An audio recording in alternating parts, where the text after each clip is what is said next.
What happens when you quit caffeine? Have you ever thought about what would happen if you quit caffeine? Maybe you've considered it to improve your sleep, reduce anxiety, or just to break a daily habit. The process your body goes through is actually a very predictable and well-understood journey. Today, we're going to walk through exactly what happens from the first day to the first month and explore both the challenges and the remarkable benefits. First, it's helpful to understand why stopping caffeine can be difficult. It all comes down to how caffeine works in your brain. Your brain produces a natural chemical called adenosine throughout the day. As adenosine levels build up, it binds to receptors, telling your brain that it's tired and needs to rest. This is a normal and healthy signal. Caffeine is an adenosine receptor antagonist. That's a complicated term for a simple idea. Caffeine molecules are shaped similarly to adenosine. They slide into those same receptors, but they don't activate them. Instead, they block the adenosine from getting in. So the "I'm tired" signal never gets through. This is why you feel more alert and awake after a coffee. However, if you consume caffeine regularly, your brain adapts. To compensate for the constant blocking, it creates more adenosine receptors. This means that when you don't have caffeine, there are now more receptors than usual for adenosine to bind to. The result? You feel even more tired and sluggish than you normally would. This is the foundation of caffeine dependence. Withdrawal phase, the first 2 to 9 days. When you stop supplying your brain with caffeine, it's left with all those extra adenosine receptors, and the built-up adenosine floods in.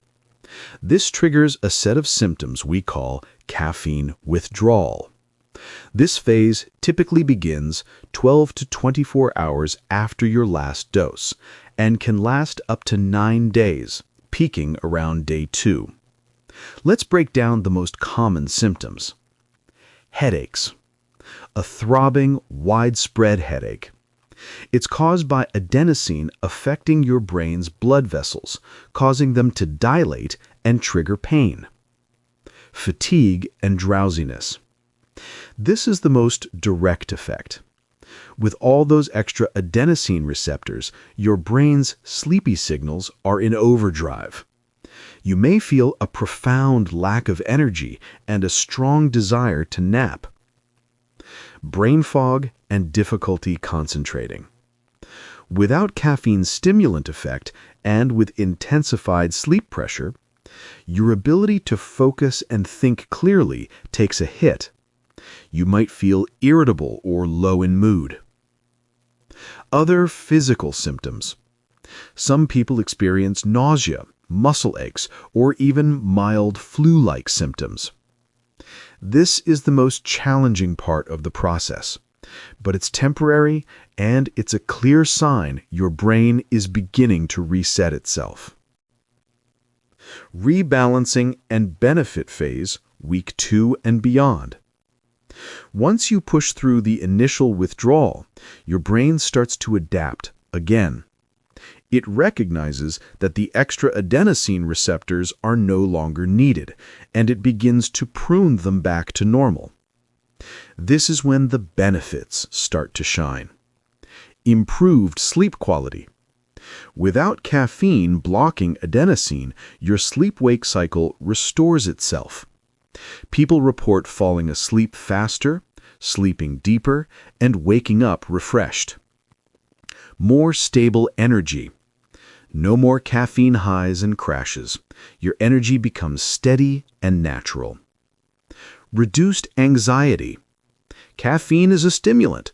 Remove it, and many people feel calmer and more emotionally stable. Better hydration and digestion.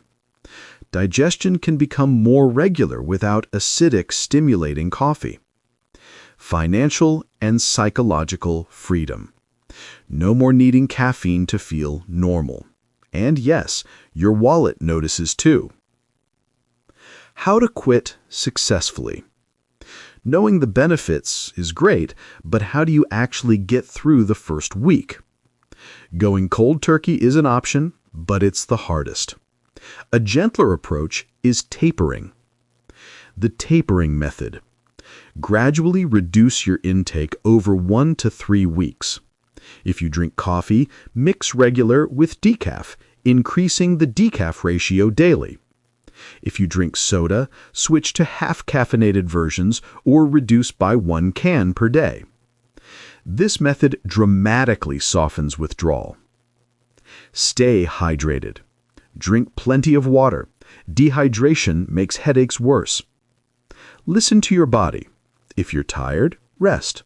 Go to bed earlier. A short 20-minute nap can be surprisingly restorative. Manage headaches. Pain relievers can help. A cool compress on your forehead or neck also offers relief. Quitting caffeine is a journey of short-term discomfort for long-term gain. The withdrawal phase is real and challenging, but it's a sign your body is healing.